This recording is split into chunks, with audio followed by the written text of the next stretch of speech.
Mercedes. আচ্ছা আচ্ছা কোনটাতে কোনটা কম না ভাই। আচ্ছা দুটোটাই মজবুত। হেভি, এটাও হেভি। আচ্ছা। আর এটা কিন্তু ধামাকা প্রাইস দেব মাত্র 42500 টাকা। মাত্র মাত্র 42500। 42500। আর এটা দিব মাত্র 36500 টাকা। এটা এটাও 36500। BMW, এটাও চালা দেখাচ্ছি দেখেন। আচ্ছা এটাও আমি চালা দেখাই। এটা দুটো গাড়ি আপনার খুব সেম। এটাও লোড নিবে আপনার? ভাই 180 কেজি ওজন নেই, আমি আমার ওয়েট মাত্র 56 কেজি দেখেন। আচ্ছা 180। এই দেখেন। এটা চমৎকার। কক্সবাজার সাজে সব জায়গায় যেতে পারবেন। সব জায়গায় ইউজ করা এই যাবে। দেখেন ভাইয়া। এই দেখেন মাথা নষ্ট জিপ। আর বাচ্চা বসে এভাবে লাভ হবে, কিচ্ছু হবে না। কিচ্ছু হবে না।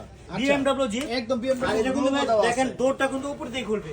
একদম ল্যাম্বরগিনি ল্যাম্বরগিনির মতো ডোর খুলবে দেখেন। আর বাচ্চা আচ্ছা। একা একা চলতে পারবে, সুইং সিস্টেম দেখেন। Auto swing. Auto swing. আচ্ছা। আর এটা কালার পাবেন রেড, ব্লু। রেড আর ব্লু। আর এটা পাবেন রেড, ব্লু, অ্যাশ। রেড তিনটা কালার। অ্যাশ তিনটা আর এটা কালার। কিন্তু ভাই ডিজে লাইটিং দেখেন। DJ lighting. DJ lighting. এটা যারা নিতে চান স্ক্রিনশট মেরে ছবি দিবেন, প্রাইসটা বলে দিব। আচ্ছা। মাত্র 42500।